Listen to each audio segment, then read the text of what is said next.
Tatanggalin mo ba yan o hindi? Opo, Nay! Tatanggalin ko na! Yari! Ayaw matanggal! Princess! Paano ba mabura tong tato? Hindi ko rin alam, Pepang eh. Hindi ko pa nasusubukan tanggalin to. Malalagot ako nito kay nanay. Bilis! Tanggalin mo na yan, Pepang! Guys, galit na si nanay dahil may peking tattoo ako. Sa tingin nyo guys, paano tanggalin tong peking tattoo? Mag-comment lang kayo. Bye-bye! Maring Sonya, pabili ako. Yahoo! Ano sa'yo, Maring Tere? Pabili ako ng malamig ng soft drinks, Mare. Soft drinks lang ba, Mare? Saglit lang ha. Kunin ko. Oh, ito ah.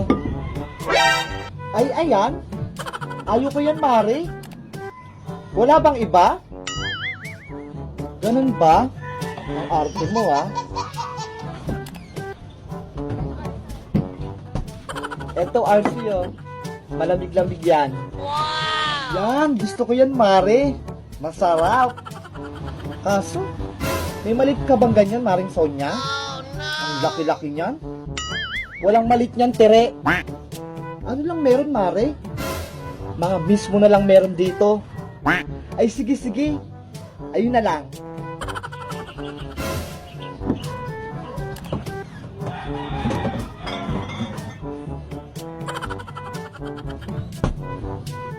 O, ayan. 3. Mamili ka na dyan. Ang daming pagpipilian, ah. Ewan ko na lang dyan, Mare. Kung wala kang magustuhan. Grabe ka naman, Mare. Magkano ba isa nito?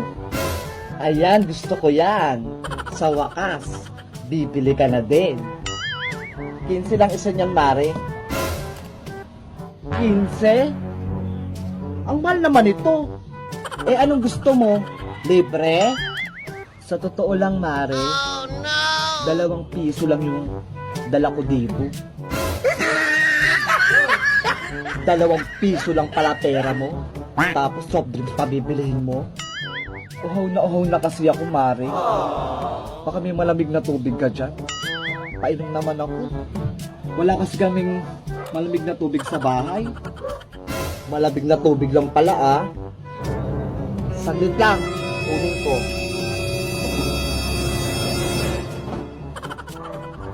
Ayan na. Makakainom na ako ng malamig na tubig.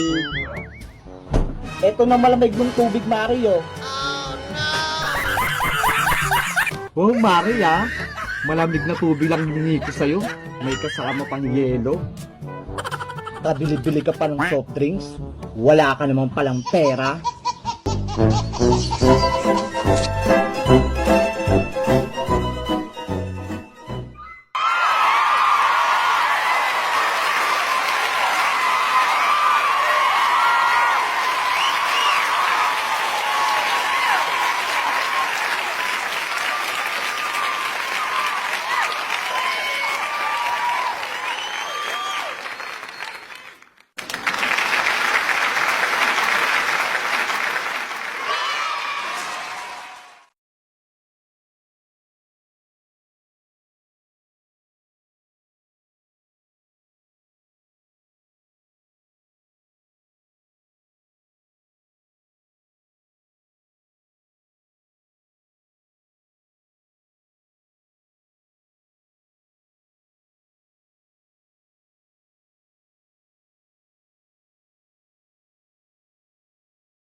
Ayan. Maayos na yung aparador. Malinis at maliwalas tignan. Pag bagong tiklop yung mga damit. 20 minutes later. Hoy, Bebang. Bagong tiklop yung mga damit, ha? Ay, sinipag po, ha? Opo. Asan na kayo yung paborito kong damit? Nay! Asan na yung paborito kong damit? Nandito lang yung kanina. Yan na nga yung sinasabi ko. Andyan lang yan. Hindi ko nga makita. Gamitin mo yung mata mo sa paghahanap. Hindi puro bunganga. Ang batang to. Kasi, pinakalaman pa itong aparato eh.